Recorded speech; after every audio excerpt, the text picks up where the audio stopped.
Eu sou Alice, 33 anos. Minha vida era confortável, mas previsível.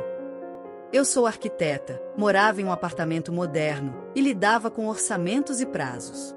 Meu mundo era lógico. Até a morte da tia Helena. Tia Helena era a ovelha negra, ou talvez, a joia perdida da nossa família. Excêntrica, vivia em uma mansão histórica, uma relíquia de 150 anos no coração de São Paulo que parecia ter parado no tempo. Quando ela faleceu, eu, para surpresa de todos, fui nomeada a única herdeira da casa.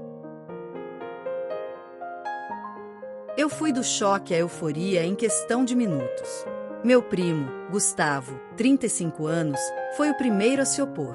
Gustavo é empresário, prático, e sempre foi o favorito da tia Helena, pelo menos, era o que pensávamos. Você tem certeza de que quer essa carga, Alice? Ele me perguntou no funeral, com um tom que não era de luto, mas de aviso. Aquela casa é um poço sem fundo de problemas. Eu sei o que estou dizendo. Eu ignorei. Para mim, a casa era a realização de um sonho de restauração, a chance de viver na beleza e na história. O primeiro sinal de alerta veio com os papéis da herança. O testamento era simples, a casa era minha, livre de hipotecas. Mas havia uma cláusula estranha. Uma cláusula de manutenção histórica que exigia que a casa fosse preservada em seu estado original, sem vendas ou reformas estruturais por 10 anos. Se essa cláusula fosse violada, a casa passaria imediatamente para o nome do Gustavo. Parecia ser apenas a excentricidade final de tia Helena. Gustavo, por outro lado, estava estranhamente investido nessa cláusula. Ele começou a me visitar na casa, não para ajudar na mudança, mas para inspecionar as paredes. Ele fazia perguntas detalhadas sobre o encanamento, o telhado, a fiação elétrica. Você viu o custo de refazer a fachada, Alice? É um patrimônio histórico. Você precisa de um especialista caro. É uma fortuna. O tom dele não era de primo prestativo. Era de fiscal. Eu me lembro de um dia que encontrei Gustavo no porão, mexendo em caixas antigas da tia Helena. Ele estava tenso. O que você está fazendo aqui, Gustavo? Ah, Alice. Nada, só procurando uma velha medalha que a tia me prometeu. Nada é importante. Você deveria sair daqui. O porão está com infiltração. É perigoso. Ele estava mentindo. O porão estava perfeitamente seco, e a medalha nunca mais foi mencionada. Eu iniciei o projeto de restauração, mas fui atingida por um muro de concreto financeiro. Orçamentos subiam, empresas de restauração me davam valores astronômicos, e, pior, a casa exigia reparos urgentes que eu não podia ignorar. O custo da simples manutenção básica era quase 3 vezes o valor que eu havia calculado. Eu estava prestes a injetar todas as minhas economias na casa quando recebi um dossiê. Uma notificação da prefeitura, alertando sobre uma série de multas não pagas e infrações ambientais relacionadas ao jardim histórico da mansão. As multas somavam uma quantia obscena. Eu quase tive um ataque cardíaco. Eu confrontei Gustavo. Você sabia disso? Você sabia das multas? Ele deu de ombros. Claro que eu sabia. É uma casa antiga, Alice. Problemas antigos. Eu te avisei que era uma carga.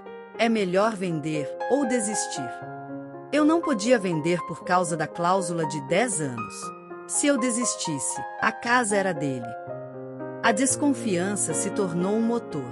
Eu comecei a pesquisar as multas e as empresas de restauração que estavam me dando orçamentos estratosféricos.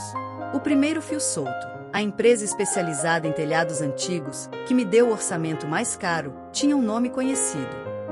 Pesquisei o CNPJ e descobri que ela pertencia a um sócio minoritário de uma das empresas de Gustavo.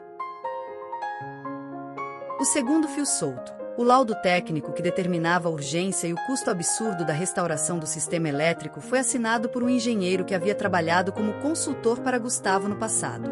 Tudo convergia para ele. Gustavo não estava esperando que a casa caísse, ele estava ativamente acelerando a queda. Ele estava usando sua rede de contatos para inflacionar os custos de manutenção e me forçar à falência.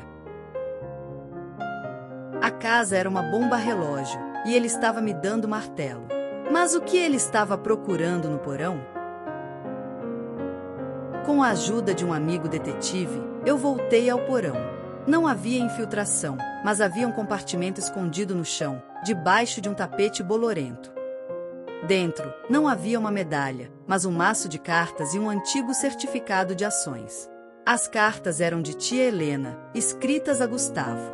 Ela sabia que ele era ambicioso.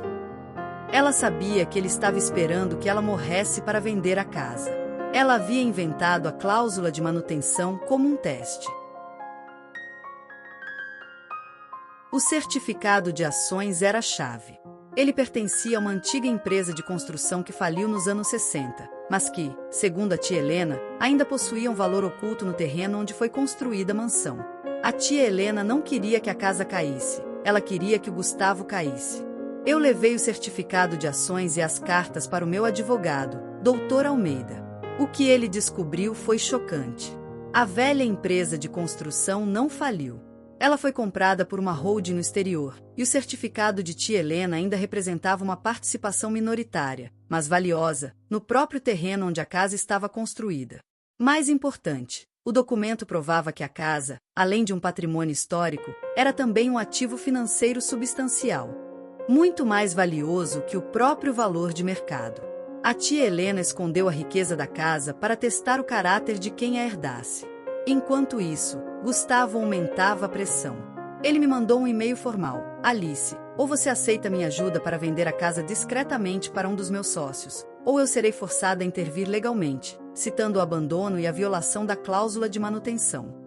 Ele achava que me tinha. Ele achava que eu estava à beira do colapso. Eu respondi ao e-mail: vamos conversar no próximo almoço de família. Traga seu advogado.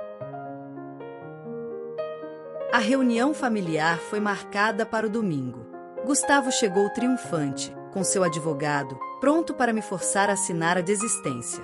Alice, você está gastando dinheiro que não tem, está violando o testamento da tia Helena. Eu tenho o direito, de acordo com o testamento, de assumir a responsabilidade, se necessário, dispor do ativo. Gustavo vociferou, mostrando os relatórios falsos.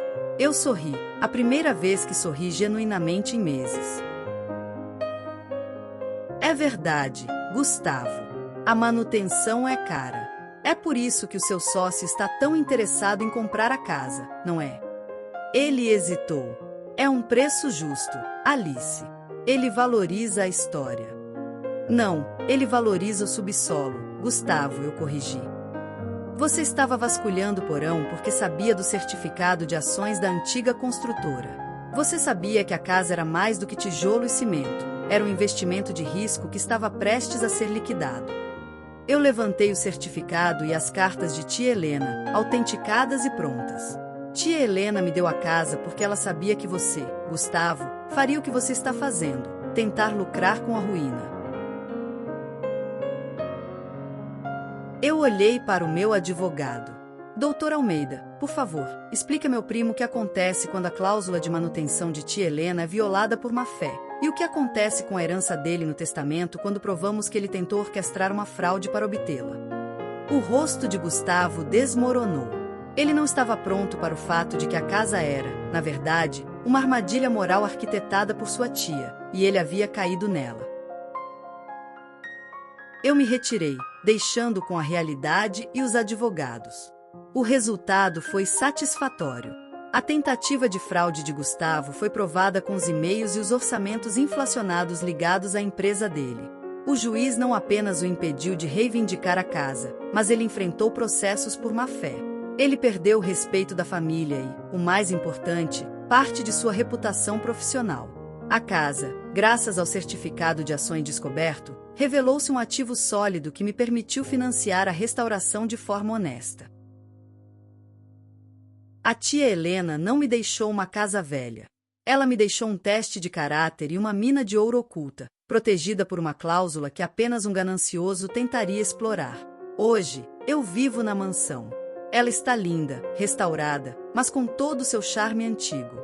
Aprendi que, às vezes, o maior valor de uma herança não está à vista, mas sim no segredo que ela guarda e no caráter que ela exige de quem a possui. E aí, time, o que vocês fariam? Teriam desistido da casa na primeira multa? Tem alguma história para me contar? Então conte para mim.